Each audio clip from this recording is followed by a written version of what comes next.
Eu não consigo. Sabe?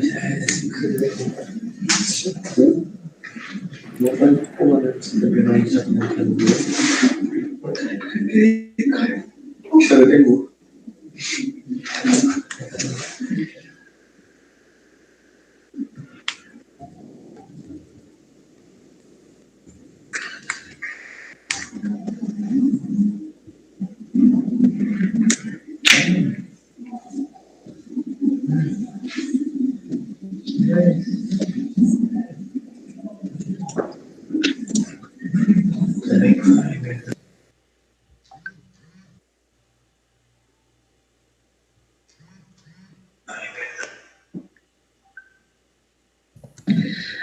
Apresentadores, a gente estava querendo deixar o vídeo disponível no YouTube, vocês concordam? Para as pessoas verem no nosso canal? Pode deixar assim. Tá bom. Obrigada. Também, tranquilo.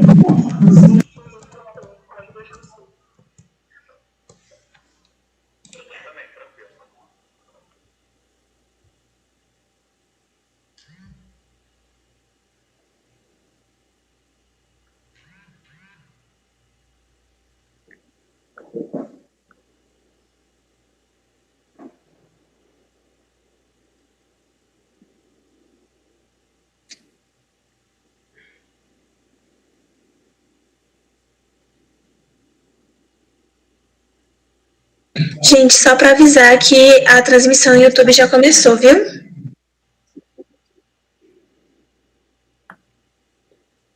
Ok.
comendo rapidinho pra mim não ter uma crise.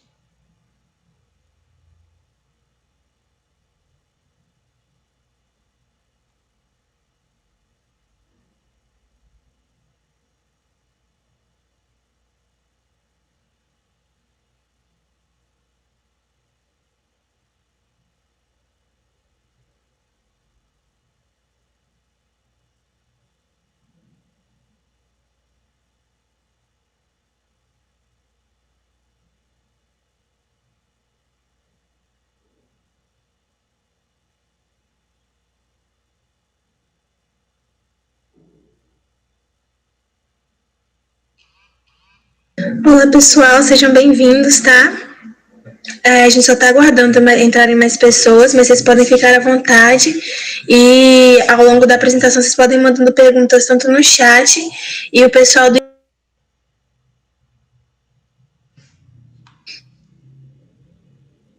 aqui, tá bom?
Então, peraí, eles vão poder perguntar a pergunta deles ou eles vão poder comentar?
Olá, gente, boa noite. A gente vai estar dando início agora, né, ao nosso Café com Ciência.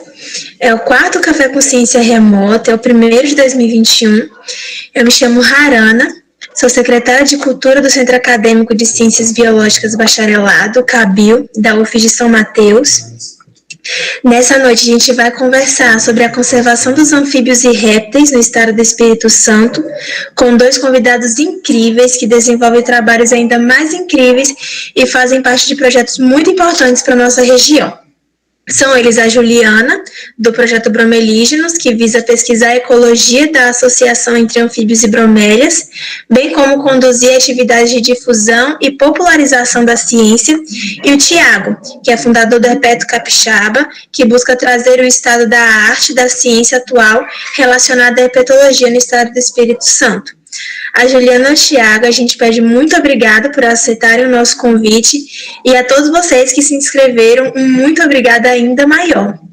Então, agora é só uns recadinhos, que na hora das perguntas, vocês podem, as pessoas que estão no Meet podem solicitar para falar a sua pergunta ou para comentar a resposta dos apresentadores. E o pessoal do YouTube pode mandar as perguntas no próprio chat do YouTube, que a produção vai passar para mim.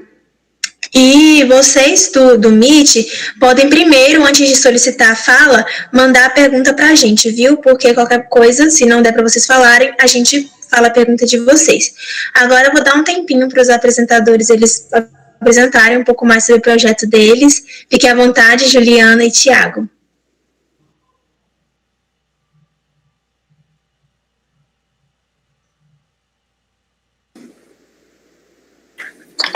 Eu começo? Muito boa noite. Posso começar, Ju? Boa noite, pessoal. Boa noite a todos. Parabéns pro CABIL pela excelente iniciativa do Café com Bio. É um prazer estar aqui falando com vocês, batendo esse papinho informal. Eu queria estar com um cafezinho, mas é só água. Muito obrigado pelo convite. Espero agregar aqui o conhecimento que o Herpeto Capixaba tem com relação à conservação dos anfíbios. Tem um pouquinho.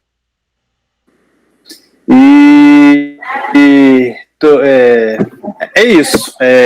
Já foi apresentado pela Harana, meu nome é muito difícil. Harana. Logo para mim. Harana aí, ó. Harana, se você não sabe, eu sou dislexo. Aí eu olho assim, Harana, olha só. Já começa assim. Pessoal, então, novamente é um prazer. Estou muito feliz pelo convite. Muito obrigado pela apresentação, Harana. Viu? Falei certinho. E passo a palavra para a Juliana. Boa noite, pessoal. Como o Thiago disse, parabéns à equipe por estar se organizando para fazer acontecerem esses encontros, né, mesmo no estado que a gente está, na situação. Felizmente, aqui hoje, representando o projeto Bromelígenos, fico muito feliz por isso e espero estar contribuindo com vocês hoje na nossa conversa, na nossa apresentação, apresentando um pouco mais do nosso trabalho aqui no estado. Boa noite, pessoal. Como o Thiago disse, parabéns à equipe por estar se organizando. Então, agora eu vou apresentar, né, a formação dos 2 apresentadores. Vou começar pela Juliana, que ela é bacharel e licenciada em Ciências Biológicas pelo Centro Universitário FAESA, em 2018. É mestre em Ecologia de Ecossistemas pelo CAPES, Universidade de Vila Velha, em 2021. Membro do projeto Bromelígenos, Instituto Marcos Daniel, IMD, desde 2019. Trabalha com ecologia, ecotoxicologia, conservação, difusão científica e sensibilização ambiental.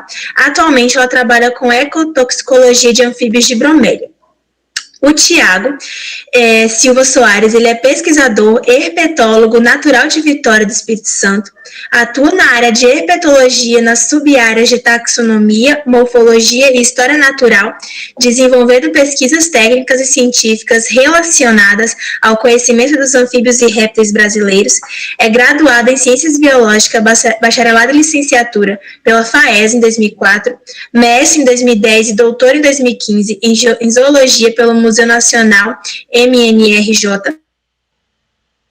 Universidade Federal do Rio de Janeiro, né, UFRJ, fundador e coordenador do Hepeto Capixaba, projeto que atua em prol do conhecimento e conservação dos anfíbios e répteis, integrou o Laboratório de Anfíbios e Répteis da UFRJ em 2007 a 2010 e o Laboratório de Herpetologia do MNRJ de 2010 a 2015, é pesquisador PCI-DA do Instituto Nacional da Mata Atlântica de 2014 a 2017, é pós-doc no Laboratório de Genética e Evolução Molecular na Universidade Federal do Espírito Santo. Atualmente é pesquisadora associada ao Museu de História Natural do Sul do Estado do Espírito Santo, da Universidade Federal do Espírito Santo.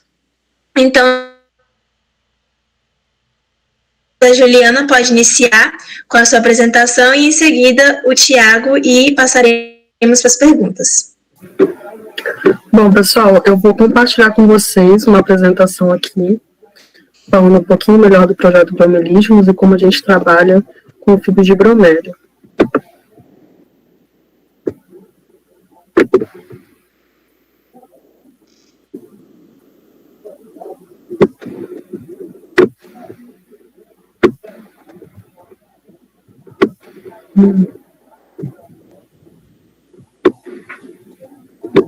Quando tiver em modo apresentação para vocês, já me avisem, por favor. Já está apresentando.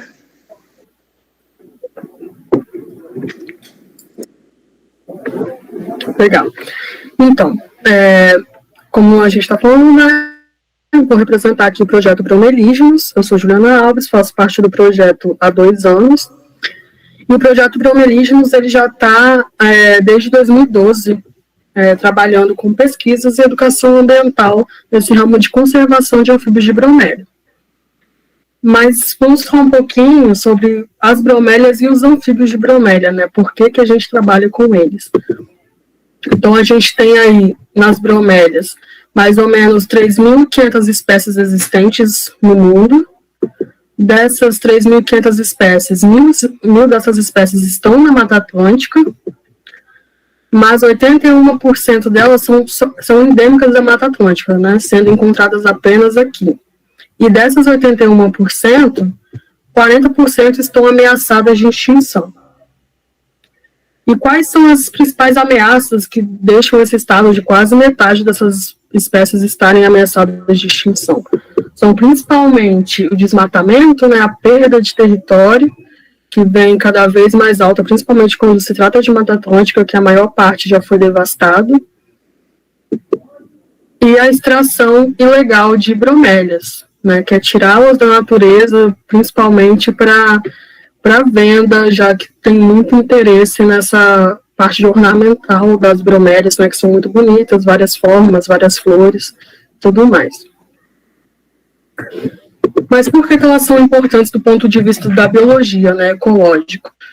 É que mesmo sendo uma planta que pode ter vários tamanhos, várias cores, várias flores, ela também guarda um potencial muito grande. As bromélias, elas acabam ocupando diversos tipos de hábitat. Então, em tronco de árvores, em rochas, em areia da praia, no meio da floresta. E ocupar esse número grande, assim, de hábitats, né, de lugares diferentes, acaba influenciando que ela vai estar presente em vários lugares e vai estar servindo como hábitat para várias espécies. Por quê? Porque a partir do momento que ela é formada dessa forma, as folhas dela, né, em forma de roseta, quando se chove, elas acumulam água da chuva. E esse acúmulo da água da chuva acaba se tornando uma fonte natural de água nesses vários hábitats que ela está presente. E essa fonte natural de água acaba servindo para vertebrados e até alguns vertebrados. E dentro desses vertebrados, a gente tem os anfíbios de bromélia, que são o nosso grupo-alvo aí principal. E os anfíbios de bromélia, eles, como o nome diz, né, bromelígenas, eles nascem, crescem, se reproduzem, se alimentam, dormem, comem, tudo dentro da bromélia. Eles são exclusivos de bromélia e passam todo o seu ciclo de vida no interior delas. Então, eles têm essa relação intrínseca, né, e obrigatória, que eles são realmente dependentes dessas plantas. E disso espécies de bromelígenas, das 80 espécies, 35% dessas espécies elas estão ameaçadas de extinção e 60 dessas espécies na Mata Atlântica.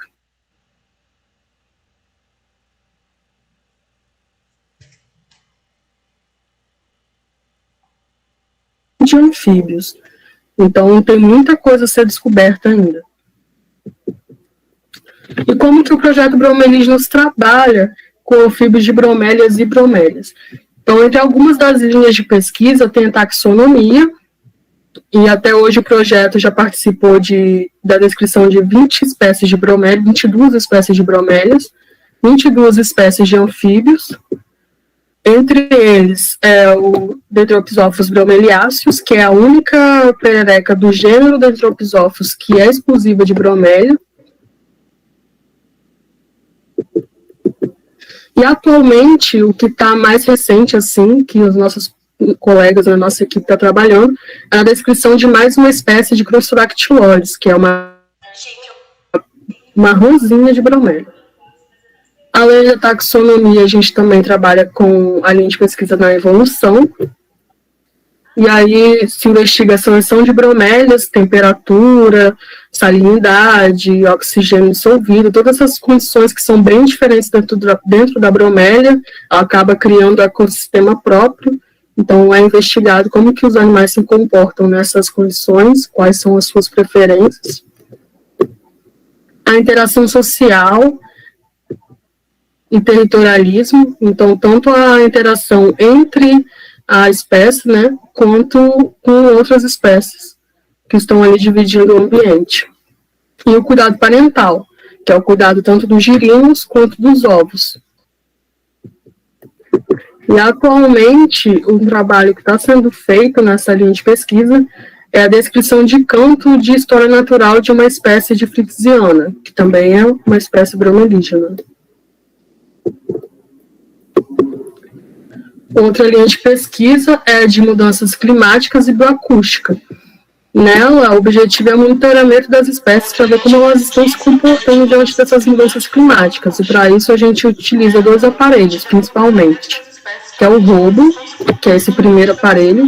Ele é uma mini estação meteorológica. Então ele fica nos pontos de coleta, captando todas as condições climáticas daquela área. E junto dele tem os audiomorphs, que também são fixados em pontos de coletas específicos, e eles são de captação de áudio. Então, eles ficam captando ali dessas espécies e também o declínio ou não delas ao longo das mudanças que acontecem durante o ano e ao longo dos anos também. E aí, junto dessa linha, o que nós organizamos esse ano foi o ciclo de captação em bioacústica. Tivemos vários parceiros, ele durou de janeiro a maio, e a exemplo disso a gente teve o Dr. Carlos de Araújo, mas nós tivemos mais 8 palestrantes que nos ajudaram muito, e vários pesquisadores que fizeram parte desse ciclo de capacitação, que foi principalmente para aprender a como lidar com os dados que esses equipamentos coletam, no caso da parte mais estatística. Então tivemos esse avanço aí de se juntar para conseguir melhorar a nossa amostragem. E, além disso, estão acontecendo pesquisas no campo da fenologia do canto de espécies, então investigar como que essas espécies estão se comportando ao longo dos períodos de chuva, a partir da bioacústica. A gente tem também a ecologia florética, que ela vem para entender um pouco melhor a relação dos bromelígenas com os invertebrados que vivem também dentro das bromélias. Então, eles acabam usando os anfíbios como meio de dispersão, para ir de uma bromélia a outra. E aí são vários invertebrados, minhocas e pequenos ostracoras, como aí na imagem. Tem experimentos sendo feitos para investigar qual é a viabilidade, se realmente tem alguma vantagem em serem transportados pelos bromelígenos de bromélia em bromélia, e quais fatores vão influenciar nessa capacidade de transporte em relação aos bromelígenos, qual seria o melhor anfíbio ali para realizar esse transporte que faz ele ser mais eficaz. na ecotoxicologia, que é onde eu estou trabalhando dentro do projeto. A intenção é entender a captação e acúmulo de metais em bromélias, já que elas captam ali água e também estão expostas a vários ambientes, e ao ar e ao solo também, bem carreados. Entender se, além de captação e acúmulo, está ocorrendo a contaminação de bromélias e também de bromelígenas. Então, o trabalho é feito em diferentes localidades e em distâncias diferentes de fontes potencialmente poluidoras diferentes também, para entender como que isso pode estar acontecendo.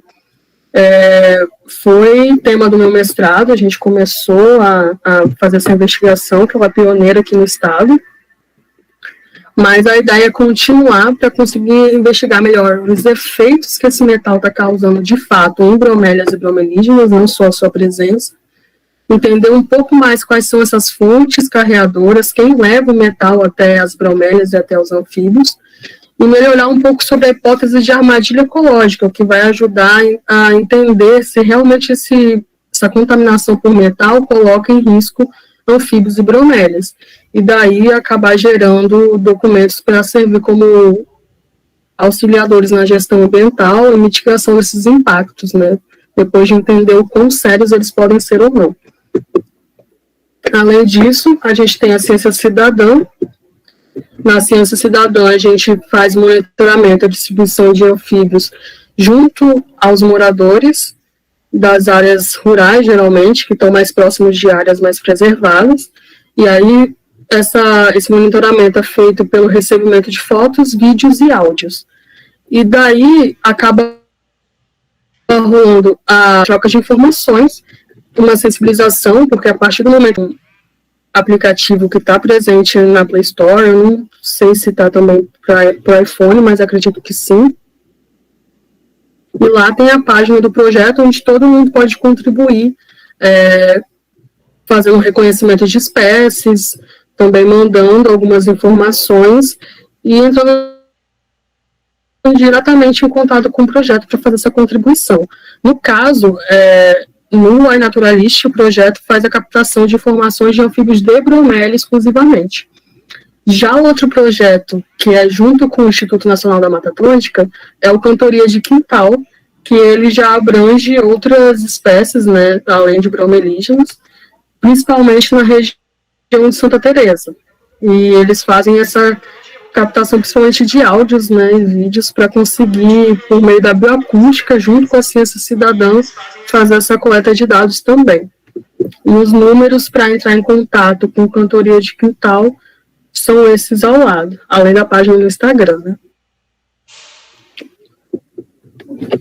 Além da ciência, né, da contribuição científica que o projeto faz, a gente também atua na educação ambiental, desde sempre, fazendo intervenções em escolas, comunidades tradicionais, que são aquelas que estão no entorno de reservas, principalmente a reserva Augusto Rusk, em Santa Teresa, e acaba envolvendo moradores da zona urbana também. E as abordagens são feitas por meio de entrevistas, ações nas escolas, feiras, tanto feiras em sentido de evento, quanto intervenções em feiras livres mesmo. Claro que essas fotos são antes da pandemia, né? A doação de brindes que a gente monta para fazer a sensibilização e acabar envolvendo os moradores mais no nosso trabalho. A doação de mudas, que é junto com o seu Hélio, já foram doadas centenas de mudas, e vai ser refeito esse projeto assim que possível. Palestras, eventos maiores, como o Save the Frogs, que é um evento a nível mundial, e aqui no Espírito Santo, o projeto Bromelígenos ajuda a acontecer também. Exposições fotográficas, e a gente também está presente nas mídias sociais, jornais impressos e online, e em rádios. Então, o projeto ele tem 9 anos de vida, e nesses 9 anos a gente fez mais de 50 eventos de educação ambiental, contando todos os tipos, grandes e pequenos, intervenções em escolas ou para público em geral, mais de 100 dias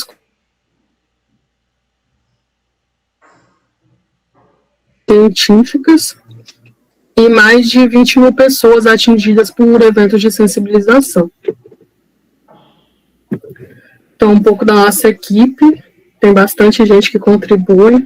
Essa é a equipe vigente, mas temos as pessoas que já passaram, já contribuíram muito. O Thiago Silva Soares é um deles. A nossa realização hoje, o projeto Bromelígenos, ele é junto ao Instituto Marcos Daniel e dos outros projetos do Instituto. Já tem quase um ano que essa parceria começou. E outros parceiros são o Instituto Nacional da Mata Atlântica, a Universidade de Utah e Últimos Refúgios. Além disso, a gente tem esses patrocínios que ajudam muito as nossas pesquisas a acontecerem, principalmente. E a nossa presença digital, para acompanhar o nosso trabalho, também e-mail para mandar dúvidas e entender um pouco melhor. Então, por enquanto, é isso que eu tenho para mostrar sobre o projeto Bromelígenos, até a gente conversar um pouquinho melhor daqui a pouco. Muito obrigada, Juliana. Muito boa essa apresentação. Já podem começar a mandar as dúvidas de vocês, as perguntas para a Juliana, que a gente vai anotar e no final das apresentações a gente vai perguntar para todo mundo, viu? Agora eu passo a palavra para o Thiago, pode ficar à vontade. Obrigado. Parabéns, Ju, pela apresentação. Projeto Bromelígenos, eu conheço, eu sou fã, eles fazem um excelente trabalho. Eu tinha falado para vocês, para o Camilo, que eu não ia ter uma apresentação, mas eu achei uma apresentação aqui, eu vou botar, porque só eu falando sem botar imagens, vocês não vão me aguentar. Então, deixa eu botar umas imagens aqui bacanas. E eu vou apresentar agora uma tela inteira. Como é que eu faço isso? Eu sou do Zoom, eu não sou do time do Meetings. Vamos lá, vou conseguir.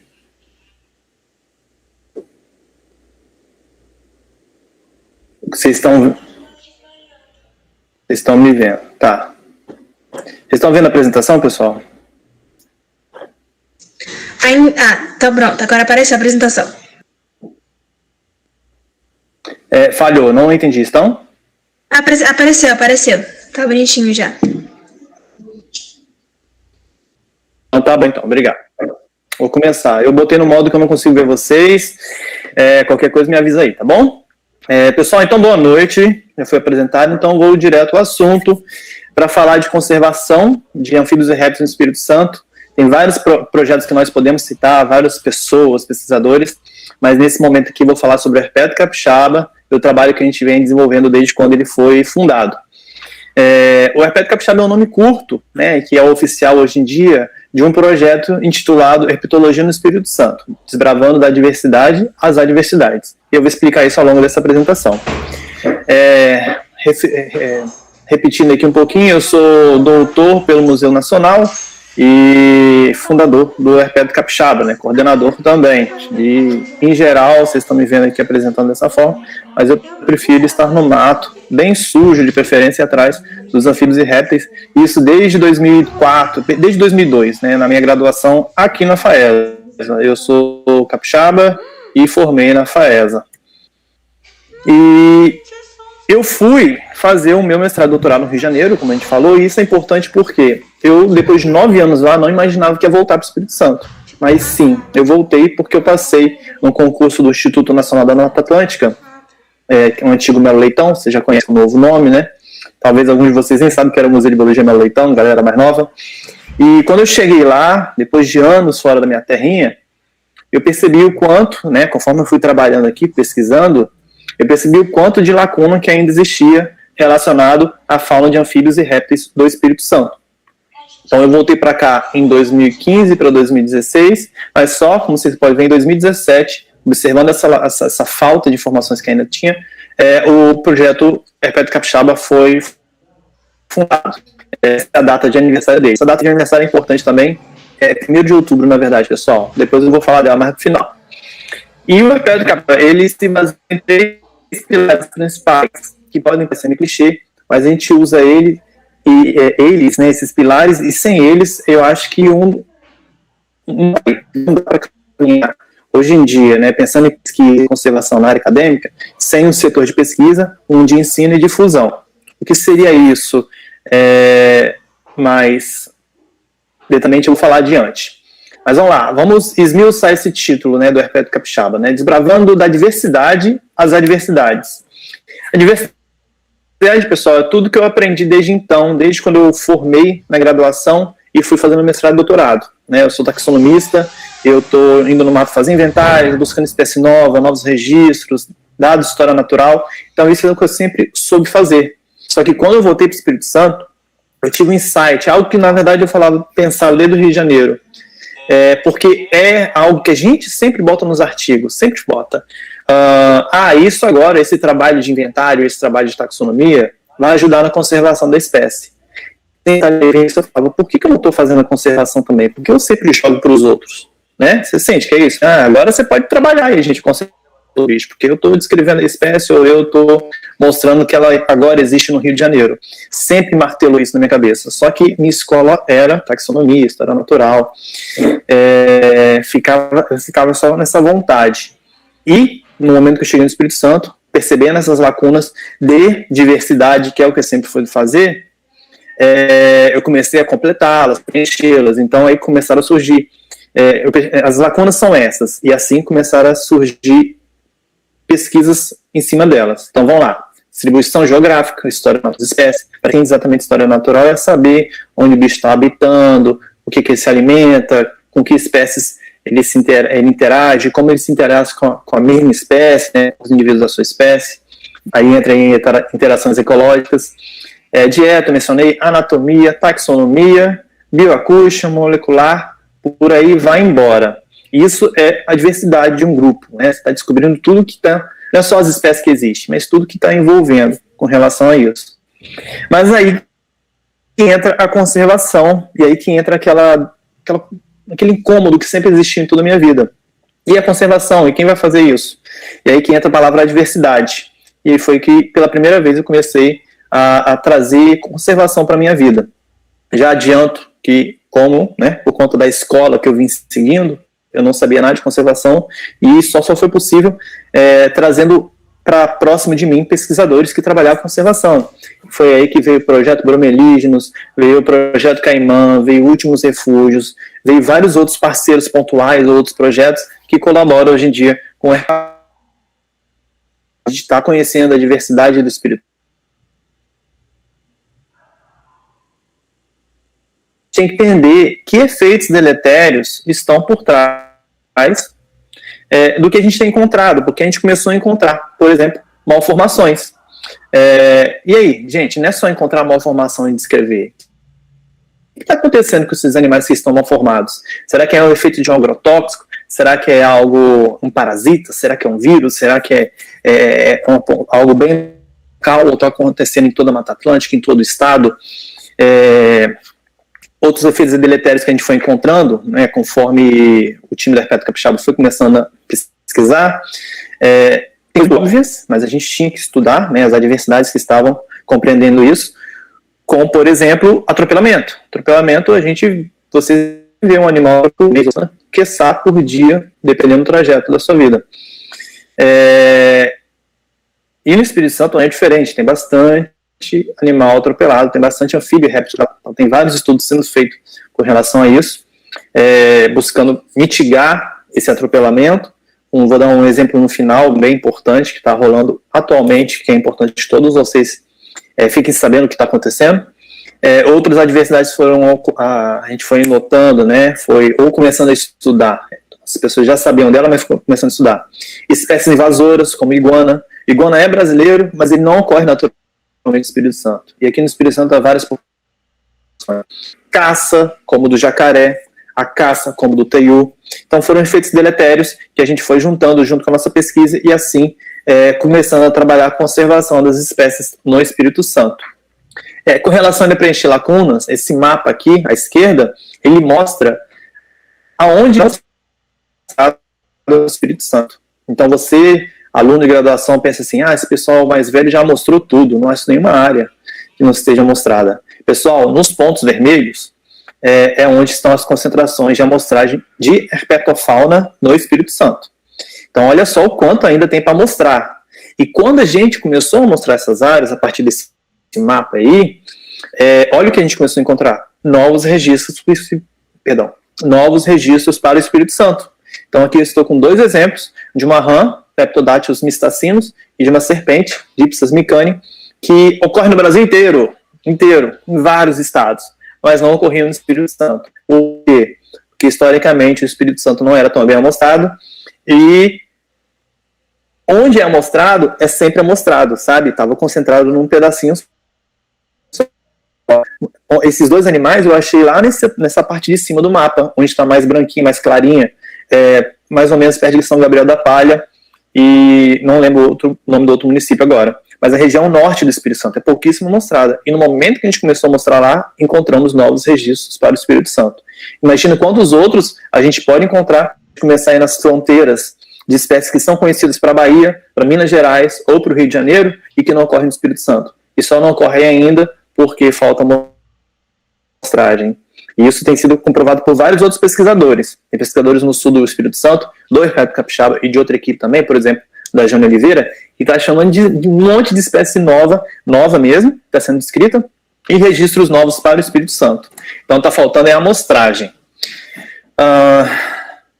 Então aqui são algumas outras espécies que a gente foi encontrando ao longo desse preenchimento de lacunas.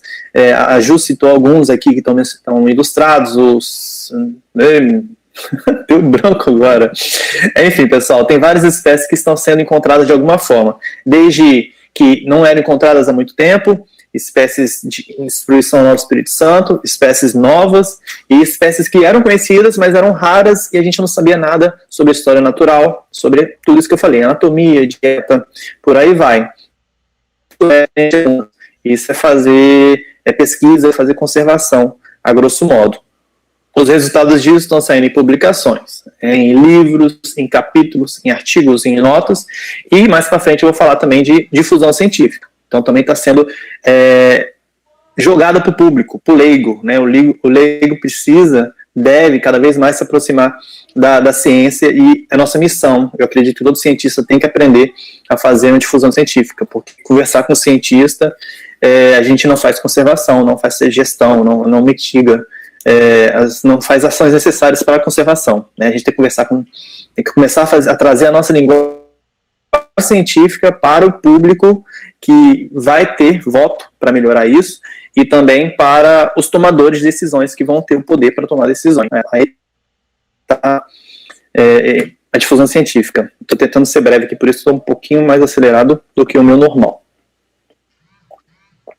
O ensino do Herpeto capixaba, saindo um pouquinho da conservação aqui, mas eu estou falando dos pilares, né, do Herpeto capixaba, que faz conservação, é ensinar, literalmente. Então, não só através da difusão científica, das postagens, a gente sempre tenta passar alguma informação, nada é aleatório, perdido, é sempre ensinando algo, como também, antes, quando a gente podia aglomerar, com cursos presenciais, com palestras presenciais. Hoje em dia a gente consegue fazer online, mas, como vocês podem ver aí, é uma forma de ensino, é realmente trazer o pessoal para perto da gente, e ensinar mesmo. Seja com, cursos, trabalho de campo, como também orientações, né? Muitos dos membros da Herpeto capixaba orientam outros alunos da Herpeto capixaba. Daqui um exemplo, olha só, esse curso gerou um artigo. Aqui estão todos os membros que vieram fazer o curso com a gente. Herpeto falando de um fragmento de Iguatá. Uma forma que o Herpeto capixaba também atua, visando no lado científico e no lado da conservação, organizando um congresso, que eu ouso dizer que é o segundo maior congresso de herpetologia do Brasil, após o nosso querido congresso, de novo, a 3ª edição. Eu falo para vocês, fazendo uma pequena propaganda para salvarem a data. Vai ser de capixaba, por isso que eu falei que essa data é importante. Não é 2 de outubro, é dia 1º de outubro, que é o aniversário, depois eu vou corrigir lá. E vai ter herpetorama esse ano novamente. Em breve a gente começar a revelar todos os segredos que estão por trás do herpetorama. O tema que vai ser, os palestrantes já estão confirmados. E a difusão, que eu já mencionei, mas vou esmiuçar um pouquinho. Nós fazemos o que a gente acredita ser pesquisa, né, difusão da pesquisa e conservação de forma online, utilizando a mídia social para fazer, para alcançar esses objetivos de fazer conservação e de fazer difusão científica. Então, a gente usa o Instagram, até pouco tempo usava o Twitter, o TikTok, pensamos a usar, enfim, vou resumir. Focamos nosso trabalho em Instagram e o website, que eu espero que esteja aqui. Tá, calma aí. E o YouTube. E o website também. São nossas formas de passar conhecimento para os interessados, atingir o público que realmente precisa de uma educação ambiental, de uma sensibilização contra as serpentes, ou que precisa de um conhecimento mais específico. A gente abraçar todos os níveis, né? Do leigo ao cientista. Aqui a herpetológica que está um pouco parada nos momentos de não poder juntar para fazer um trabalho em conjunto, né, de grupo, para fazer a herpetológica funcionar e botar tudo nos correios, mas a gente também atinge o público com, como vocês podem ver, produtos que carregam a marca da Herpeto Capixaba, e assim, vocês entendem, né, aumenta a visibilidade do projeto. Quando a pessoa vem ver sobre o projeto, ela aprende sobre conservação, aprende sobre educação ambiental. E temos várias outras formas de fazer, novamente, ciência, fazer conservação online. Então, a herpetológica eu mencionei, documentários e mini-documentários, o Minuto HC, tem Herpetolive, as lives, né, Herpetirinhas, Resenhando Herpeto, aqui eu falei no YouTube, Twitter, site, cursos e mini-cursos, orientações, Herpetodocs. No nosso site tem muito conteúdo que você pode ir lá achar de graça, como artigos científicos, vozes de alguns anfíbios do Espírito Santo, tudo sendo constantemente mudado, e em breve vai ter uma grande reformulação, então cheguem lá, aproveitem, e em breve vai ter muito mais dados do que já tem. A lista de anfíbios e répteis, a lista de anfíbios e répteis do Espírito Santo estão lá, então quando você pergunta quantas espécies tem no Espírito Santo, vai no site do Herpeto Capixaba, está atualizado. Matérias, artigos, livros, enfim, muito trabalho que a gente desenvolve no Herpeto Capixaba, visando pesquisa, difusão científica e conservação. No final das contas, tudo que a gente faz é em prol do conhecimento e conservação dos anfíbios e répteis do Espírito Santo, porém, anfíbios e répteis não conhecem limites políticos, isso é algo que a gente impôs para eles. Então, acreditamos que a gente está fazendo pela conservação dos anfíbios e répteis do Brasil e do mundo. E o projeto que eu quero falar para vocês, que é o projeto que a gente tem mais o pé, a expressão fugiu agora, tem um pé forte, firme na conservação, é o projeto Surucucu. Então, falando bem de forma breve, e vocês podem, por favor, me interromper se eu tiver passado muito do tempo. O projeto Surucucu surgiu porque a Surucucu de Jaca, o maior viperídeo das Américas, né, da América do Sul, está desaparecido no Espírito Santo desde 2007. É preocupante porque é uma serpente de grande porte, e ela, quando é avistada, ela não passa desapercebida. As pessoas, hoje em dia, com essa facilidade da mídia social, do WhatsApp, de foto, de celular, iam tirar foto, iam divulgar para lá e para cá que tem uma surucucu em Linhares, ou em Soretama, ou em Domingos Martins. E desde 2007 não se tem registro dessa espécie. Nem atropelado, não tem. Então aí já tem 11 aninhos, se eu não contei errado, não, deve estar muito errado, não. Faça as contas aí por mim. Não, 14 anos, que a espécie, 14, né? Que a espécie não aparece além do último registro que surgiu de surucucu, que é de Linhares, que é de Soretama, dessa região do bloco maciço de vegetação de tabuleiro, de Mata Atlântica de tabuleiro, que há nesses municípios que eu citei. E então ela está desaparecida, ela talvez esteja localmente extinta, o que é uma grande preocupação, porque no passado já teve muito surucucu aqui, inclusive uma subespécie foi descrita daqui, histórica mesmo, Lachesis notívaga muta, e a gente não está achando, pessoal, e é um bicho, novamente, é um bicho grande, né? Um exemplo, o jacaré é grande, toda vez que aparece um jacaré em qualquer rua, aparece, não aparece, mas surucucu para aparecer também, e não está aparecendo. Então a gente tem essa preocupação dela estar localmente extinta, a gente criou um projeto para ir atrás dela, e esperançosamente nós iremos encontrá-la. No momento que encontrar, a gente vai fazer um monitoramento a partir de radiotelemetria, e isso envolvendo comunidade para o encontro, e pós-encontro, o monitoramento, para fazer conservação, para falar sobre educação ambiental, para falar por que ela deve estar viva, qual a importância dela na floresta. E isso é só um trechinho do surucucu, dá para falar mais 1 hora sobre ele, todas as vertentes, todos os pesquisadores que estão envolvidos. Mas o que eu quero então chamar a atenção, para encerrar, que é o assunto atual que eu falei, que é preocupante, que todo mundo deve estar sabendo. Quem não souber, procura no Herpeto Capixaba. Entre hoje e amanhã a gente vai postar, mas o Últimos Refúgios já postou, outros está saindo no jornal, é que a Soretama, que já tem um altíssimo índice de impacto de atropelamento de fauna, com fauna de grande porte, porque é um dos últimos remanescentes no Espírito Santo, né, ou o último, para mim é o último, que é capaz de suportar uma fauna de grande porte, como pintada e parda, antas, vários, cateto, capivaras, enfim, animais de grande porte, pessoal, só existe em mata bem preservada. Só que ela é uma mata preservada para alimento e, tipo assim, não tem conexão com nenhum outro.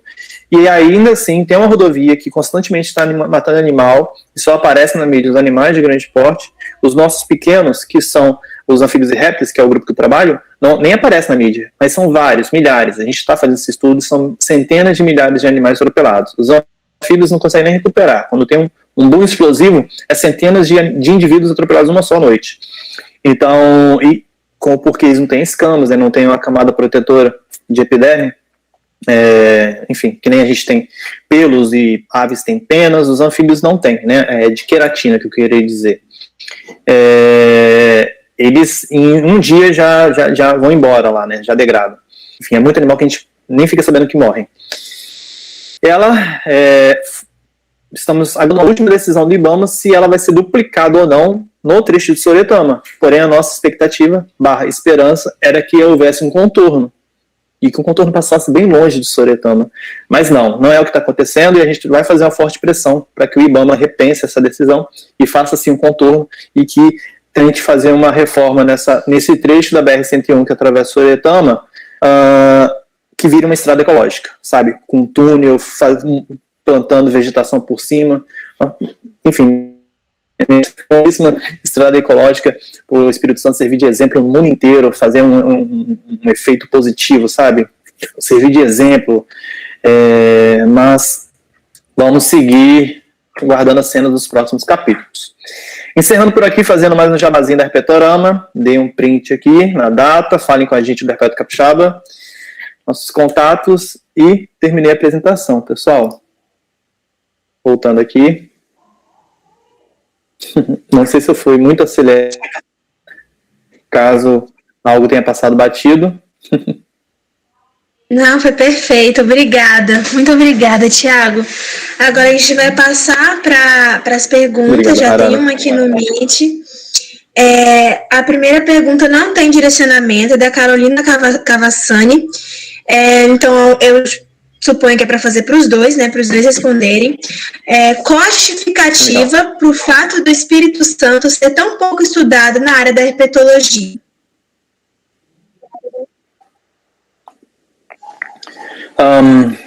Posso responder, Ju?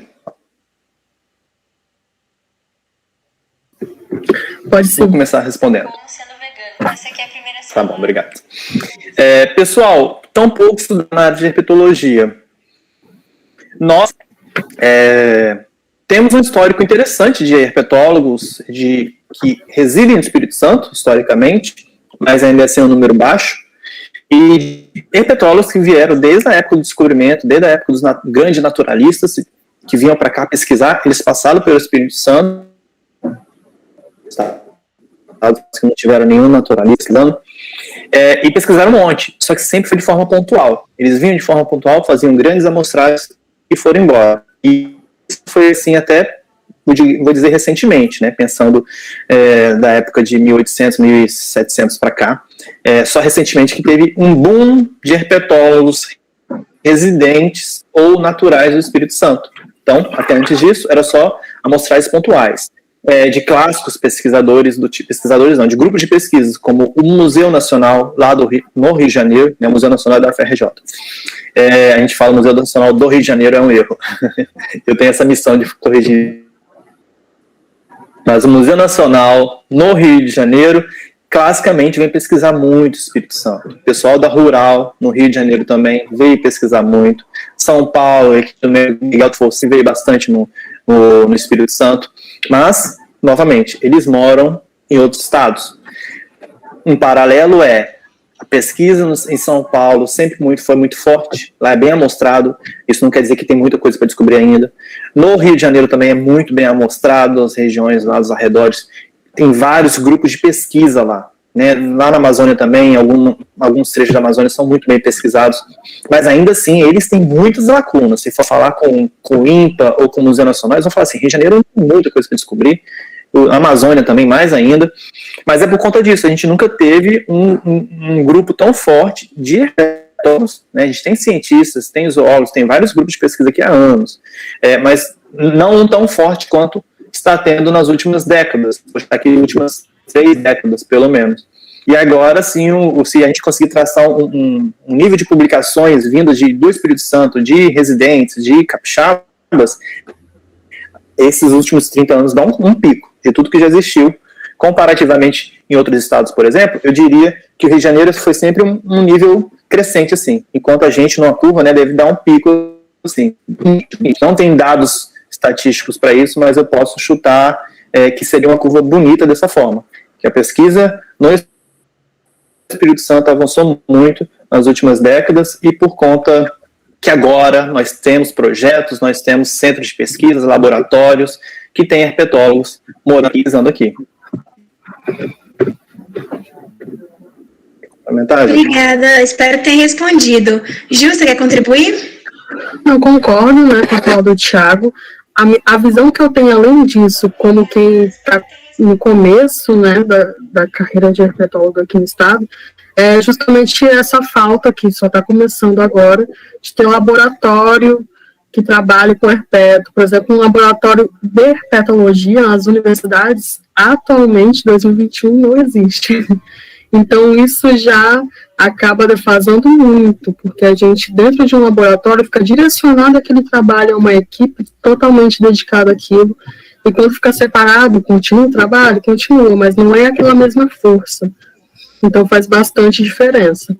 Cursos também que foquem um pouco mais, a gente consegue oportunidade, como fiz na FAESA, não havia, por exemplo, professores da área de herpetologia, e o Thiago, que foi o meu orientador. Ele foi orientador externo. Então, falta um pouco desse relacionamento com a herpeto, eu diria, mas a gente vai conquistando aos pouquinhos. Falta. Tá bom, obrigada, gente. Eu vou fazer uma pergunta aqui que já estava separada, que é relativamente a minha. Deixa eu pegar aqui.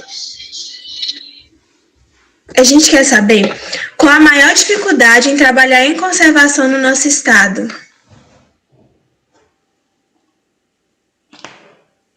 Pode ser para os dois responderem, tá? Eu acho que é um pouco do que a gente já falou, e trabalhar com conservação não só de anfíbios e répteis, né? Conservação de modo geral, a gente tem que trabalhar principalmente nessa parte de difusão, nessa parte de educação ambiental, sensibilização, porque a gente precisa começar um relacionamento com o público que leve a gente a conseguir construir essa conservação, porque não é só feito de contribuição científica. Os nossos colegas, eles já entendem a importância da conservação de anfíbios e répteis. A gente precisa levar isso para o outro público, o público leigo, a dona de casa, o morador da zona rural, as pessoas que acompanham os projetos nas redes sociais.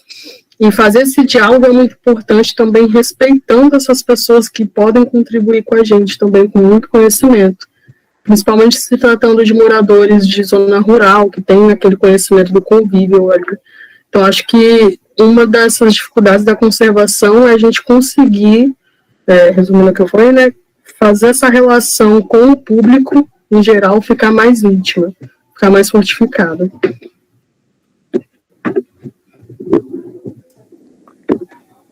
Muito bom. Eu complemento dizendo que nós temos que buscar novas ferramentas para resolver problemas antigos, porque eu considero que as ferramentas antigas, se fossem para resolver os problemas antigos, já teriam resolvido. A gente tem que acompanhar a tecnologia, o sistema, para conseguir fazer a conservação. Então, complementando mesmo o que a Ju falou, a utilização da mídia social para alcançar esse público que realmente precisa entender a necessidade de preservar o meio ambiente, de, em pequena escala, não matar uma serpente, é um grande passo, né? E a difusão entra aí, para a gente não continuar falando de cientista para cientista, a gente alcançar o público que realmente precisa. Porque se eu falo para vocês aqui, pessoal, que está assistindo, eu, a Juliana, o Cabio, e fala assim, pessoal, vamos preservar as serpentes, né? Não vamos botar fogo no mato, vamos salvar a natureza, vocês todos vão amar a gente aqui, sério. Todo mundo vai abraçar a causa, eu tenho certeza que a gente tem 50, 60 pessoas aí que vão apoiar. Só que vocês já respiram isso, vocês já estão sensibilizados. Então, para mim, um dos maiores desafios da educação é atingir as pessoas que realmente precisam dessa informação. E não só atingir a informação chegou até você, tem que fazê-los tem que fazer de uma forma que eles absorvam isso. E com isso, eu digo que a gente tem que seguir a moda, tem que seguir a tecnologia. Então, realmente, utilizar das redes sociais, que é uma forma mais rápida, menos custosa, você só precisa de uma telinha, uma disposição de botar a cara para jogo, ou um estudo para fazer um texto bacana, e saber meios de acessar esse público. Então, o desafio é isso, a gente deixar os métodos antigos e começar a usar os novos, ou pelo menos trabalhar com os dois. Juntar todas as... Que na verdade a gente está meio que em guerra, né? Pela conservação. Então, não dá para também dispensar algumas ferramentas. Eu acho que a união delas é a melhor forma. Seria uma das boas formas, na verdade. Não a melhor, mas uma das boas formas. Usar os antigos com as ferramentas novas. Mas não descartar nenhuma das duas. Conclua assim, dessa forma. Obrigada. No YouTube, o João Vitor Lacerda fez uma pergunta direcionada para cada apresentador, só que sem problema, né, dos dois comentarem as duas. Primeiro vou fazer a do Tiago, a que direciona para o Tiago, que é: Tiago, se financiamentos não fossem um fator limitante e você tivesse todo o dinheiro do mundo, qual seria o grande salto a ser dado pelo Herpeto Capixaba no futuro?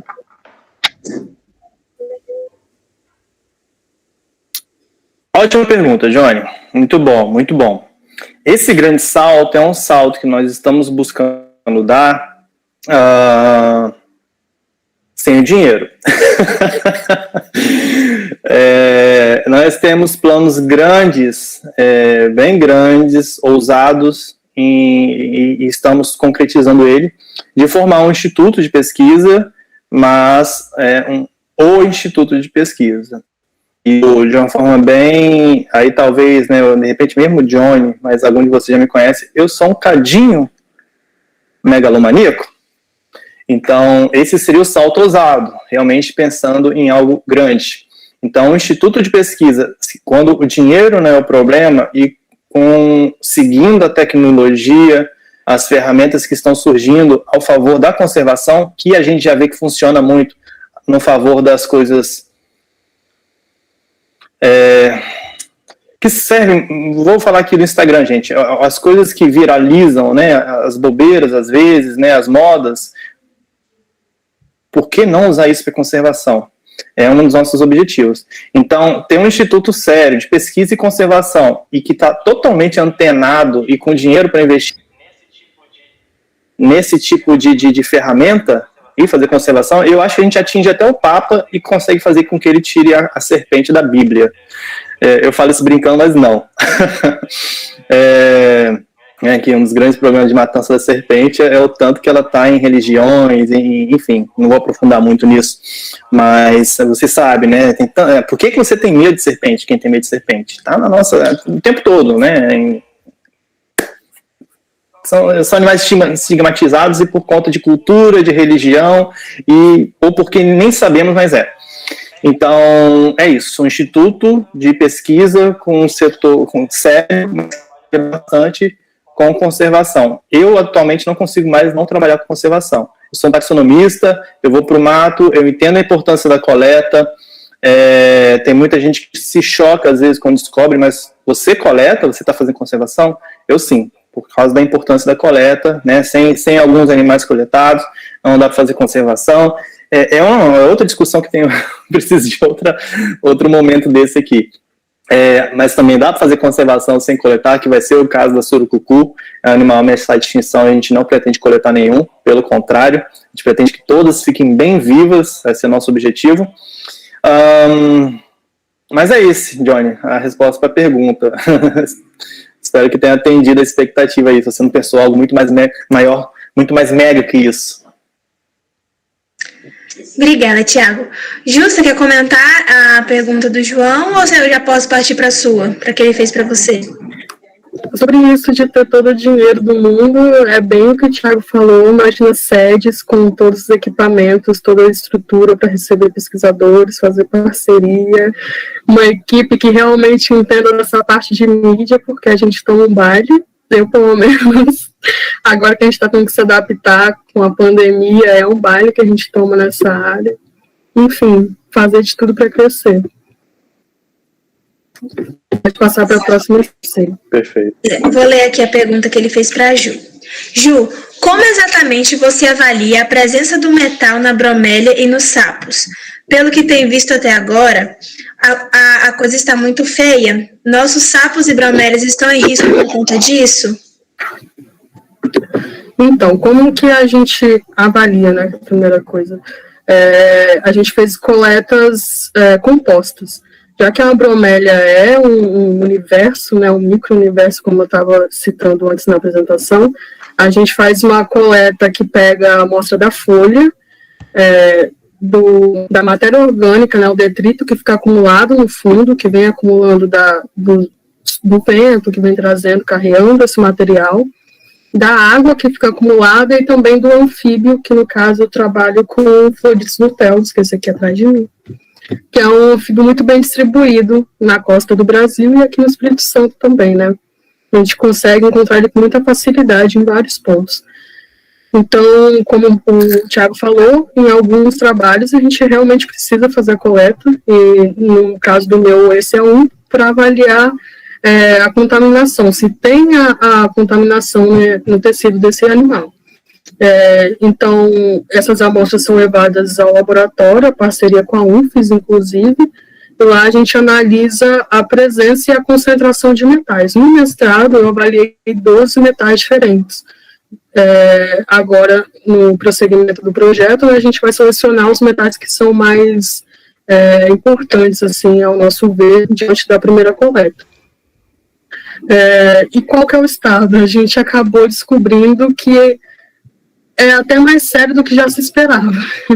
Sinceramente, pessoalmente, eu esperava que tivesse, sim, uma captação, uma contaminação importante de metais aqui no estado, que a gente sabe que a mineração é um carro forte no estado, e tem todo esse problema que já é muito bem investigado na poluição atmosférica para os seres humanos, mas como que eles estão nisso, né? Levando em conta que tanto o anfíbio, pela sensibilidade, quanto o bromélias, eles são importantes indicadores de qualidade ambiental. Então, como que eles podem mostrar para a gente esse estado?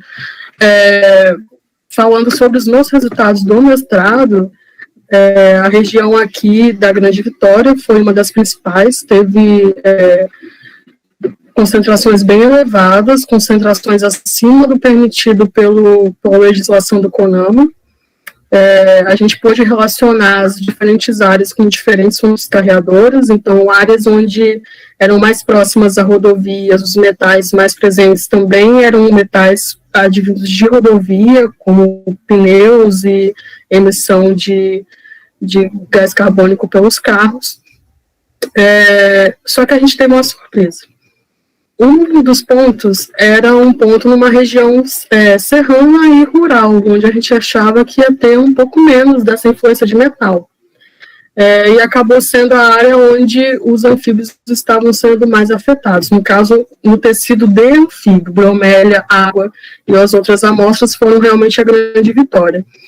Nesse caso, a gente teve mais acúmulo, mais contaminação de metais em anfíbios. E até então a gente atribui a presença de agrotóxicos na região. Agora, a próxima etapa é entender se realmente está sendo afetado. Aqui, em caso a nível molecular, né, de células, se está tendo alguma alteração nessa contaminação.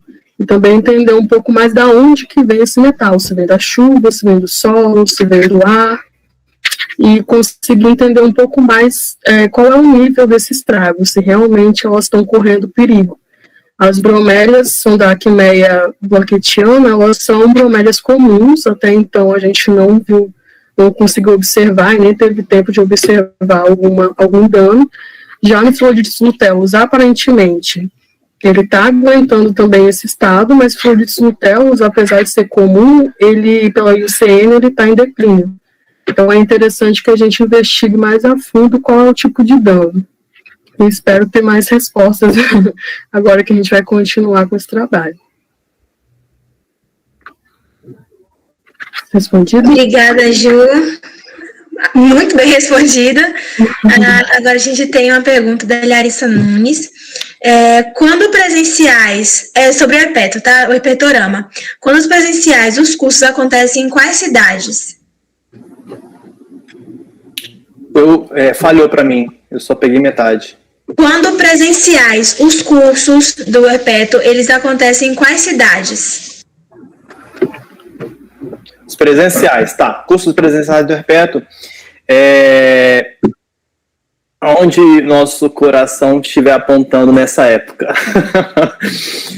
O primeiro foi em Vargem Alta, o segundo foi em Guarapari, o terceiro, né, os grandes cursos, né? Na verdade, o segundo foi em Vitória, o terceiro foi em Guarapari, e o quarto estava para ser em Duas Bocas, estaria 5 minutos, 10 minutos de Uber do aeroporto, né, só dar uma voltinha, perto da Grande Vitória, um local super acessível, a reserva de Duas Bocas é linda.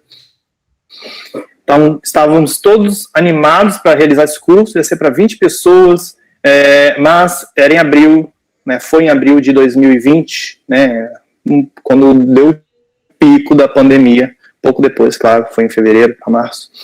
E até então, sem previsão, pessoal.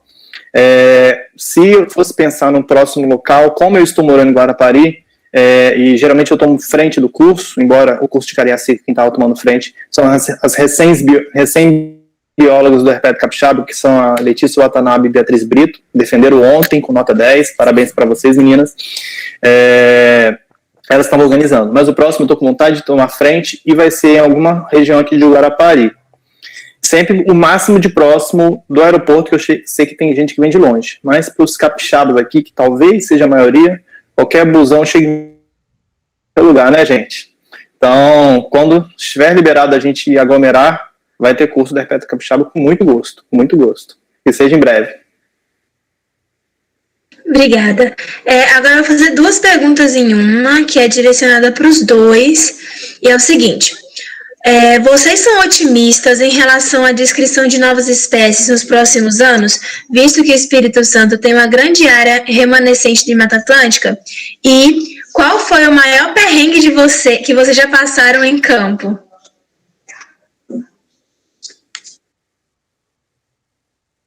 Calma, deu uma falhadinha de novo. Tá, peraí que eu vou reler a pergunta. Eu posso ler também, mas por favor.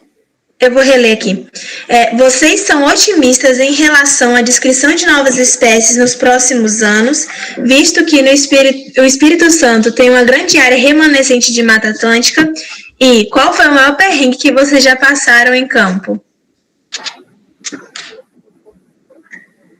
Certo, a pergunta é só para mim, é para mim e para a Juliana? É para os dois, Para Juliana? Tá bom. Você quer responder, Ju? Começando? Posso sim. Que eu acabei de falar. Sobre a descrição de novas espécies, totalmente. O mapa do Thiago mostrou bem que tem bastante lacunas, mas até nas áreas que elas são hotspot de amostragem, ou seja, que já tem muitas amostragens, elas ainda têm muito potencial. Santa Teresa é um exemplo, que todo mundo da herpeto acho que já mostrou lá, e continua tendo descrição naquele lugar, não só de herpeto, como de bromélias e outras espécies. E qual é a outra parte? da pergunta? O maior perrengue O que maior vocês já perrengue. passaram em campo. Nossa, já teve perrengues com o Thiago mesmo. Uma vez a gente estava no mato e fui atacada por formigas, e o Thiago e o pessoal teve que me ajudar a tirar a perneira, a tirar a bota, porque estavam me atacando de verdade. A gente já ficou atolado por horas em estradas de chão em Santa Teresa. Muitas histórias desse tipo. Mas acho que das formigas foi uma das piores. Carrapato, então. Não. Perrengue pro biólogo de campo não pode faltar. Não falta. Se não tem perrengue, tá fazendo o campo errado. Tá muito correto, tá muito certinho o campo, na verdade. Bem, sobre espécies novas, no Espírito Santo tem muito bicho para sair que a gente sabe que existe, que estão em descrição, é muito mesmo. O que é muito, Thiago? De lagarto, não estou lembrando de nenhum agora. De serpente tem umas 2 a 3, de jacaré não tem. De anfisbênio não tenho certeza. De gimnofiona, né, que é a cobra cega, tem mais uma para sair, saiu uma recente. E de anfíbio, entre 15 e 25, que eu sei das pessoas que comentam de bichos que estão com a espécie capixaba sendo escrito. Então, estou dando um número aí de boca a boca, de conversa de pesquisador, tá? Então, vocês me dizem se vocês consideram isso muito ou não. Não sei se a expectativa de vocês era 100, 200. Porém, isso é o que a gente sabe que está rolando, né? Imagina se começar aí nesses pontos amostrais não amostrados, né? Que nem eu mostrei naquele mapa lá. Quem quiser, fica à vontade para falar comigo depois. Thiago, me dá uma área aí para eu mostrar. Toma o mapa aqui e escolhe. Porque é mesmo para preencher as lacunas, pessoal. E ficar repetindo áreas, que nem Santa Teresa, que foi historicamente super bem amostrado, e que ainda, que nem a Juliana colocou, ainda tem espécie nova sendo descrita, de lá, atualmente, deve ter umas 5, pelo menos. Vão nas áreas não amostradas. E aí, com a visão mais naturalista, pessoal, junto com o pessoal de arácno, de bicho-pau, de louva-a-Deus, de unicóforo, faz uma amostragem geral, vocês vão achar uma diversidade de bicho no Espírito Santo para descrever que vocês não fazem ideia, de vespa, de formiga, de abelha, sério, os bichos estão aí aos montes, querendo ser descobertos, precisando a gente conseguir defender melhor nossas matas, mas está faltando gente no mato, pesquisadores no mato, com parcerias, porque você não consegue saber de tudo, mas você pode coletar muita coisa para fazer pesquisa e conservação. Então, fica a dica. Vão para o mato, procurem áreas pouco mostradas e façam parcerias. Obrigada, Thiago. Aproveitando que você já está falando, a Ingrid Brainer, ela mandou uma pergunta aqui no Meet, assim, Thiago, você tem alguma dica para quem tem interesse em se especializar nessa área da herpetologia?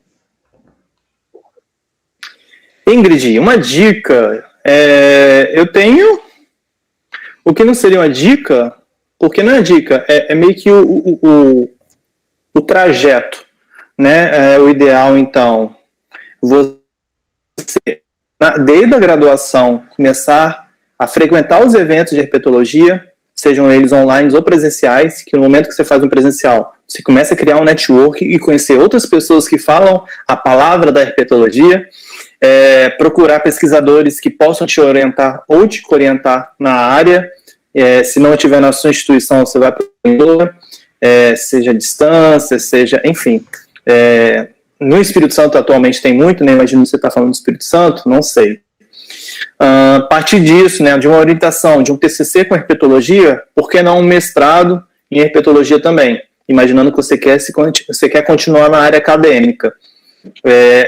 Eu segui nas 2 áreas que as pessoas consideram que são só 2, a biologia, mas tem 1 zilhão, mas que foi na área de consultoria e na área de pesquisa. Eu consegui tração paralela e sou os 2 até hoje, assim, fiz um pós-doc, como foi apresentado, e também sou um consultor de herpetologia bem reduzido também. Então consegui, não foi simples, mas eu consegui dividir minha vida dessa forma.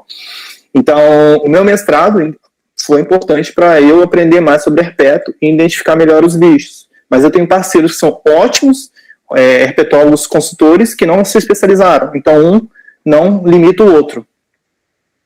entendeu? Mas pensando aí na área acadêmica, né? Fazer um mestrado, e aí, se você tiver a chance, vai para outro estado, procura outras cabeças, outra forma de pensar, sabe, variar. Uma dica que eu posso dar, variar de orientador para mim foi bem importante, que meu horizonte se expandiu muito mais, ouvindo mais pesquisadores, chegando em laboratórios diferentes com outros pesquisadores, outros alunos que iam e vinham e falavam de herpetologia, né? No final tu falou aqui de networking, né, de conhecer pessoas da herpetologia. Mas é isso, é viver. Se você quer ser um herpetólogo, você tem que viver herpetologia. Tá bom, muito bem respondida. Agora, uma pergunta para a Ju. No caso, são duas perguntas, né? Quais os maiores desafios em trabalhar com bromelígenos e os anfíbios das bromélias, eles podem ser venenosos?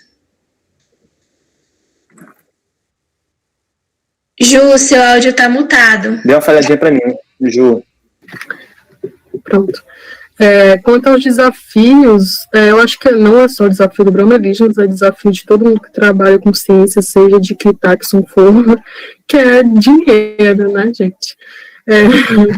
Para conseguir realmente ter, no caso, equipamentos, aqueles equipamentos que eu mostrei, por exemplo, a gente não encontra aqui no Brasil, e se encontrar vai ser muito mais caro, então são desafios que pegam mais essa parte de equipamentos, de financiar as pesquisas, ou no caso da difusão científica, ter aqueles itens que vão chamar a atenção, que vão construir aquele relacionamento com os moradores, adesivos, afins, principalmente quando a gente vai em escolas. Então, esses são alguns desafios, assim, a mais da parte estrutural, financeira. Que nosso cenário atual no Brasil também não ajuda muito, né, em termos da gente conseguir financiamentos externos. E sobre os anfíbios de bromélia, bom, aqui no Espírito Santo, anfíbios de bromélia venenosos, acho que mais interessante do que venenoso é o peçonhento, que não é exatamente bromelígena, né? Ele não passa todo o ciclo de vida dentro da bromélia, ele é bromelícola, que são os anfíbios que usam a bromélia às vezes para comer, se esconder, que agora nictimantes, mas antes era Parasphenoidum brunoi, que são as prarecas de capacete. Elas têm esse nome porque elas têm espículas, que são mini espinhos na cabeça, que formam como se fosse uma coroa. Não é muito evidente, assim, as espículas não são evidentes a olho nu, mas a formação da cabeça, sim. E elas são peçonhentas, porque já que elas têm esses espinhos, as espículas, eles são eles fazem a inoculação do veneno, então é por eles que o veneno passa. E geralmente mais de forma passiva, então se algum predador for morder, acaba sendo inoculado. Quando a gente manuseia, ela até pode tentar forçar a cabeça contra a mão. Eu nunca passei por nada, nunca tive nada manuseando ela, e até porque nossa pele é grossa, né, para as espículas. Mas eu ouvi sobre pesquisadores que chegaram a passar mal, sim, mas nada muito grave. Tá bom, obrigada, Ju. Tem uma pergunta aqui no Meet, do Pablo Lima. Ele diz assim: sou acadêmico em geografia. Ele perguntou: posso fazer uma pós voltada para a zoologia, para a área da zoologia, visando na herpetologia? Eu acho que é uma pergunta mais direcionada para o Tiago, essa. E para a Ju também, pode ser. Eu senti isso. Ju, se você souber responder, sabe, daí é algo que eu nunca... As pessoas me perguntam, geralmente são pessoas de medicina veterinária, aí eu tenho uma resposta: sim, você pode, dá para adaptar. Agora, geografia, que pergunta boa. Tem que ver, olha, não tem a resposta certa, porque talvez não tenha uma resposta certa, ou isso é macete de biólogo, mas vamos lá. A gente fala assim, não tem só uma resposta para isso. Mas eu vou dizer o que eu acho que é muito claro, assim, você tem que ler o edital para onde você vai prestar essa pós-graduação. Talvez lá aceite, talvez lá tenha uma gama maior de cursos. Mas a geografia não é uma área, né, de ciência da... saúde que nem a biologia é. Então, talvez não seja possível. Talvez. Então, eu realmente não tenho uma resposta objetiva, não quero falando, mas ou você lê o edital e vê se você pode, ou, de repente, é uma regra geral, assim, só pode prestar se for ciência da saúde, que nem eu imagino. Complicado, Pablo, não tem essa resposta para ti. Dá para fazer trabalhos em conjunto? Dá super para envolver geografia com zoologia. Na verdade, é total possível, é total normal. Biogeografia está aí para isso, entre outros vários trabalhos. Porém, fazer uma pós, eu não tenho certeza nessa resposta. Se alguém que estiver na live, você tem outros professores, o próprio, se estiver aqui e puder responder, responda, por favor. Johnny, pessoal, é João Lacerda. Professor Dr. João Lacerda. Eu, pessoalmente, também não lembro de ter visto um edital que aceitava a geografia entre os cursos, mas pode ser. Eu acho que tem mais a ver, assim, claro que zoologia depois dá para envolver, mas eu enxergo talvez um pouco mais com ecologia do que com zoologia de cara, assim. Faz sentido, de fato. Tá bom, obrigada, gente. Agora eu vou fazer, acho que são as últimas perguntas, né? Tem aqui. Acho que é para o Tiago. É muito perigoso mexer em cobras, mesmo quando elas estão mortas? Por quê? E tem outra pergunta que é, Tiago, por que não devemos fazer torniquete quando somos picados por cobras? Ótimas perguntas. Curso de prevenção de acidentes com animais peçonhentos aqui agora. Prevenção de acidentes e primeiros socorros, né? Prevenção é não mexer com bicho morto. E o segundo, o que não fazer. Torniquete é algo que não se deve fazer. Então, tentar ser breve. Eu adoro dar essa aula. Pessoal, eu dou essa aula de prevenção de acidentes com animais peçonhentos desde 2002. E não façam as contas. A pergunta número... Nossa, deu branco. Eu fiquei brincando aqui agora, esqueci. A pergunta número 2, por que não fazer torniquete? Pergunta número 1. Sempre falamos, né, a gente ensina que até com animal peçonhento, então imagina aí uma coral verdadeira, uma jararaca, uma cascavel, mesmo após fixada, você tem que ter cuidado em manuseá-la na boca, né, nos dentes, perto do dente, porque pode haver um veneno cristalizado fixo no dente. Se você se machucar lá, esse veneno pode ter um efeito em você. Eu honestamente nunca vi um caso desse, mas talvez um Google rapidinho, em trabalhos históricos, você pode encontrar algo sobre isso, porque é algo muito falado dentro dos pesquisadores, mas eu nunca li um artigo mostrando e provando. Então, tem esse viés, mas quando a gente fala, é por conta disso, né? Isso, acho que está respondido, mas é por conta disso. Cuidado, sim, com os dentes. Eu, pessoalmente, toda vez que eu meter a mão no pote com uma jararaca ou com várias jararacas, eu vou com cuidado, pegando pelo meio do corpo, pela cauda, e principalmente o animal recém-morto, né? Porque aí você tem certeza que ele estava ali com veneno ainda, que pode não estar morto, você só acha que ele está morto. Então, eu estou dando um exemplo sério, estou brincando, mas um animal atropelado na pista, toda vez que eu vejo jararaca, eu não chego botando a mão não atropelada, porque ela pode estar meio morta, né? Ela pode estar com a coluna vertebral quebrada, e você vê ela paradinha, ela está lá desempenhando não só, não vou falar desempenhando, vou tirar essa palavra, ela não só está impossibilitada de se locomover porque ela teve a coluna quebrada, mas como também está desempenhando um mecanismo de direção a ela. No caso é você, curioso, vendo, né, ou indo lá coletar. Então, na hora que você chegar perto, a parte de cima dela que ainda tem mobilidade, pode te dar um bote e te machucar, tá bom? Tem um vídeo muito interessante sobre isso na internet, o pessoal cortou a cabeça da cascavel, o corpo dela estava se mexendo, o cara foi pegar a cabeça, a cascavel mordeu ele, na hora, a cabeça, só a cabecinha, deu mordida e pegou ele, sério isso. Então joga aí, cabeça de cascavel no Google e pesquise, vocês vão ver, acho que é um vídeo mexicano, latino que seja.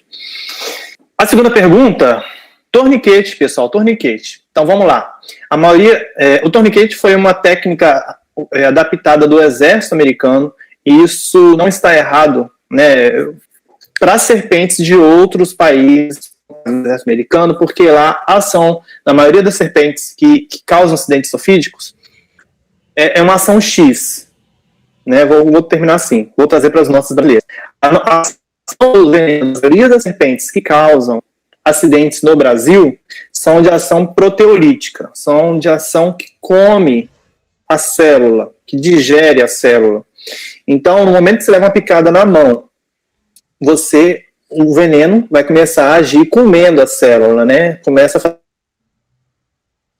a... se você faz um torniquete prendendo o sangue, o que você está fazendo? Você está...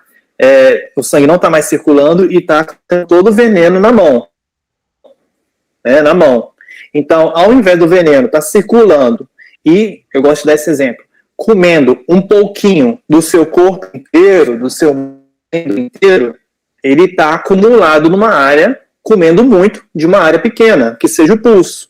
E aí que causa o problema mais sério, né? Começa a comer muito aqui, se comer, pessoal, um tendão, você já está com problema, sabe?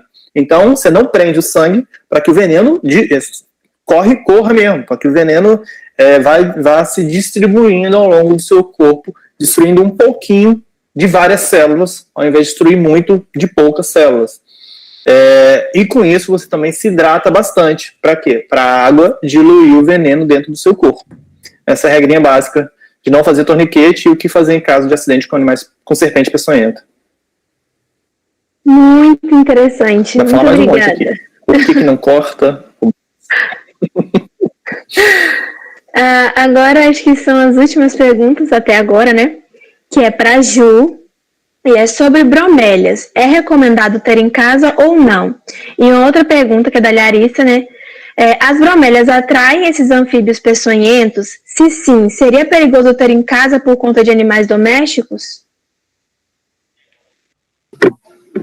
Então, sobre ter bromélias, né?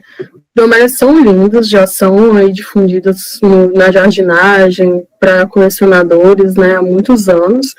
Qual que é o problema? A origem das bromélias que você vai ter em casa, né? Procura uma floricultura, uma pessoa especializada na produção de bromélias para venda.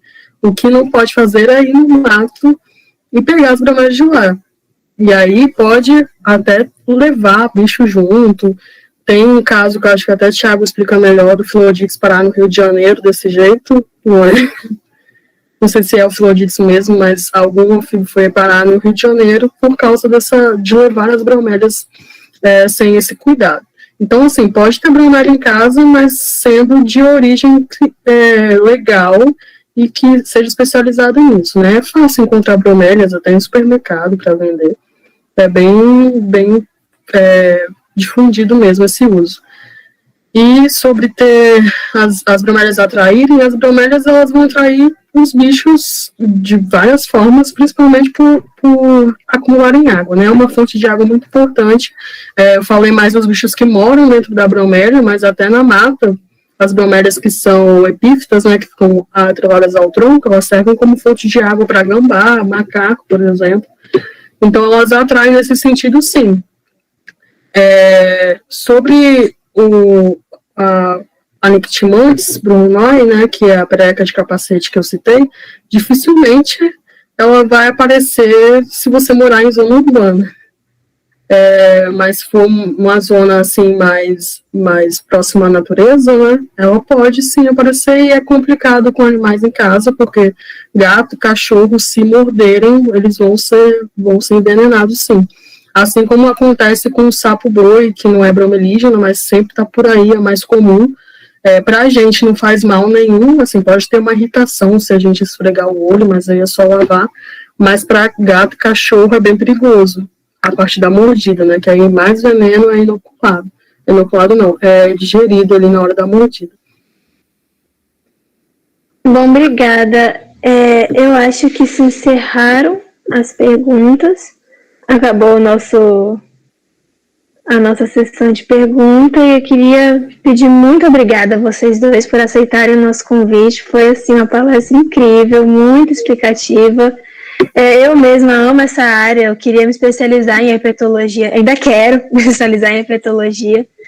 E foi muito, muito maravilhoso. Muito obrigada. Vocês querem fazer algumas considerações finais? Eu queria só concluir essa pergunta sobre bromélia em casa. Assim, caso esse mito ainda esteja latente por aí, bromélias não são fontes de dengue, não são fontes, por acumularem água, as pessoas acabam tendo esse receio, mas elas não são locais para criadores de mosquito da dengue, até porque vai ser predado para os animais que estão ali. Então, é o contrário, na verdade, ajuda até a controlar. Interessante. E você, Thiago, quer fazer alguma consideração final?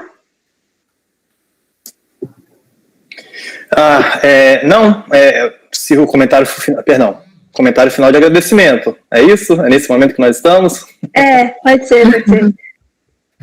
Então tá bom, Arana. Queria agradecer mais uma vez o convite do Cabio, parabenizar mais uma vez a iniciativa. Nós precisamos de conversas como essas, conversas não é informal não, é uma formalidade muito prazerosa e agradável, que a gente consegue trocar informação.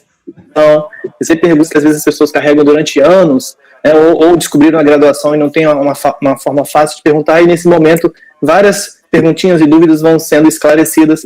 Isso ajuda muito a formação do aluno, ajuda muito na troca de ideias, na conservação, que é o objetivo dessa palestra aqui, desse encontro. Então, parabéns pela iniciativa. O Herpeto Capixaba continua, vou chamar de portas abertas, perdi a expressão aqui, mas totalmente à disposição do Cabio, do CEUNES. A gente tem parceiros aí, o Renato Bernes é um grande parceiro, a Yasmin, o Matielo veio daí, o Lorenzo, espero estar esquecendo de alguém, senão eles vão brigar comigo, e eu estou, então tá tudo bem, daqui a pouco eu ouço. A gente tem um carinho muito grande pelo CEUNES, então pode sempre contar comigo, com o Herpeto Capixaba, e novamente parabéns, Juliana, pela apresentação. Muito orgulho da bióloga que você está tornando, e gostei de ouvir mais sobre bromélias e bromelígenos hoje. Também, eu não sabia. Muito obrigada, gente. Eu gostaria de pedir para vocês só um recadinho para ficarem até o final, depois das considerações, para a gente tirar uma foto, tá bom? Uhum. Eu também agradeço. Acho que a Juliana também.